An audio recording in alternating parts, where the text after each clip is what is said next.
Imagine everything you need from the supermarket, everything your home requires, must be ready before Wednesday. Why? Not because of the cold. We're talking about cities like Angarsk and Irkutsk in Siberia, or Vladivostok in the Russian Far East, but because there's a monster roaming the streets at night. A monster no one knows. A monster who looks human, but can lure you in without you ever refusing. Then, after killing you, he does one of three things. He rips out your heart and eats a piece of it. Or he flays your face with a knife. Or he buries you alive in snow until your heart stops. He was known as the werewolf. He appeared after midnight, killing his victims in ways no human mind could imagine. But the strangest thing wasn't his crimes, it was what happened after he was caught. He pulled off a genius trick. He escaped the death penalty, avoided exile to Siberian labor camps, and to this day, he's living his dream. A TV star, the talk of Russian television. The story began on April 16, 1992, in the Russian city of Angarsk. A villager called the police, saying he saw a girl's body in the forest near the highway. When officers arrived, the scene was terrifying. The girl was half naked, her body blue from the cold. Forensic tests showed she died at 1 a.m., yet her body was covered in wounds and stab marks, some from a knife, others circular, as if the killer used a screwdriver to torture her. But the worst came after her death. He cut open her chest, removed her heart, and ate part of it. The scene was horrific, but even more shocking. The last time she was seen was just 1 hour before her death. Her name was Stasia, 29 years old. The last person to see her was her fiancé. They'd been sitting together at a bar near her home. Before midnight, they argued, voices rose, then each left alone. The fiancé left first. Stasia stayed at the bar for 15 minutes, then left. 1 hour later, she was found dead, exactly as described. Of course, you'd assume a drunk girl leaving a bar at night, maybe a rapist, a thief, but the autopsy proved otherwise. Stasia suffered no sexual assault. Nothing was stolen. Her wallet, ID, and money were all with her. So not robbery, not rape. Then, what was the motive? The story exploded. Investigations widened. Police suspected the fiancé, a revenge killing, but no evidence led there. Then 2 weeks later, a second murder was discovered. The second victim, Karen, 24 years old, a waitress. Autopsy showed she died at exactly 1 a.m., the same time as Stasia. But Karen died differently. Her body was bruised, 18 bones broken. The fatal blow? Her head smashed against a tree. The killer held her head and slammed it repeatedly until her skull shattered. The medical report confirmed it. The question returned, what was the motive? But the third murder 1 month later revealed a pattern. The victim, Laura. I won't describe what he did, but this. Police found her body, and 5 days later, her head on the highway. The killer had buried her head in snow, then dug it up and placed it on the road as a challenge. Investigators noticed a common trait. All three victims had blonde hair, blue eyes, full figures, and were short. All were last seen at a bar, and all died at 1 a.m. You might think blonde hair is common in Russia, but Angarsk is a border town near Mongolia. Many residents have Asian features, so the killer was targeting a specific look. In Laura's case, he removed her kidney and ate part of it. Or so police thought, until they analyzed frozen saliva on the organ. It wasn't human.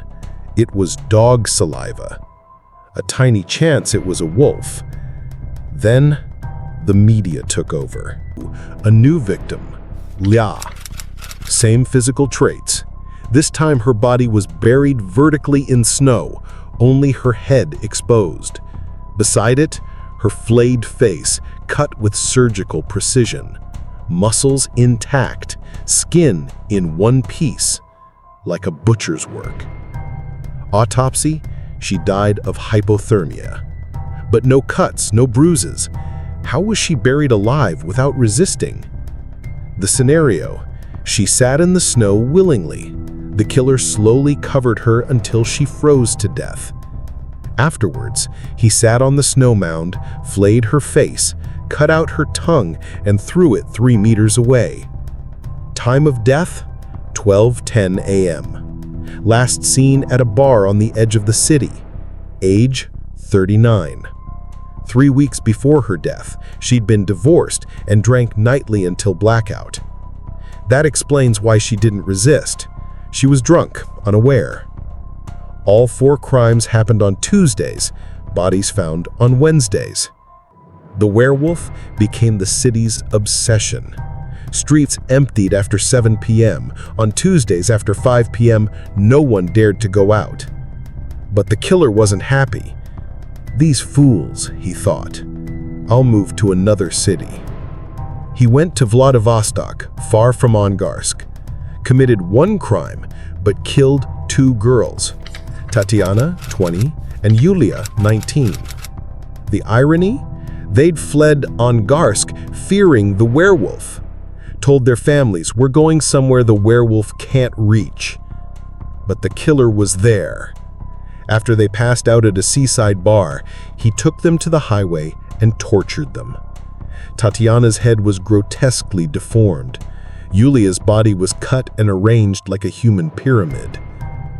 A new theory emerged. The killer was backed by the US, a secret mission to destabilize post-Soviet Russia. But the questions remained. Why the same victim profile? Why always Tuesday? How did he convince them to go with him? Was he a taxi driver? But Stasia and Lia had their own cars. Police reviewed surveillance footage. Conclusion: the killer was charming, sat with victims at bars, and convinced them to leave with him. This theory held until July 26, 1998. That day, he attempted his 29th murder in Angarsk. It failed, and the truth exploded. A 15-year-old girl, Svetlana, waited for her mother at a restaurant. Her mother told her to go home first. She waited for a taxi. A kind man in a car pulled up. "Why are you allowed? It's late. I can take you home." She thanked him and got in. He was gentle, told her stories, then asked her age. 15, she said. He froze. "I thought you were older." He slowed the car, looked nervous, turned onto a side road, reached the forest. She got out. He attacked, dragged her to a tree. She fought back, pushed him into the tree. His head cracked. He bled. Then a police car approached. He fled. She survived. A car passed an hour later, took her to the hospital. She was in a coma for 10 days. When she woke, she told her story. But the shock, she said a police officer in a patrol car told her, "Come with me, I'll take you home, safer than a taxi." She got in, trusting a man in uniform. 6 years later, it was confirmed. The killer was a police officer. Not just any officer, a decorated one. This shattered everything. Svetlana's life was in danger. She survived 2 assassination attempts protected by the KGB, who placed guards on her. Why? Because Russian police were corrupt. If she exposed a cop as the killer, he'd have secrets that could bring down others. But the KGB treated this as a national security threat. They suspected the US was behind the killings. The investigation continued. 3 suspects. 1.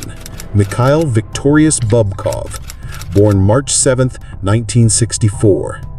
He was on duty during every crime. When Svetlana saw his photo, she screamed and tore it. "He's the killer." But his wife was a police academy instructor. She proved his innocence. The KGB reinstated him, paid him an honorary compensation for false accusation. But the murders continued. He changed tactics.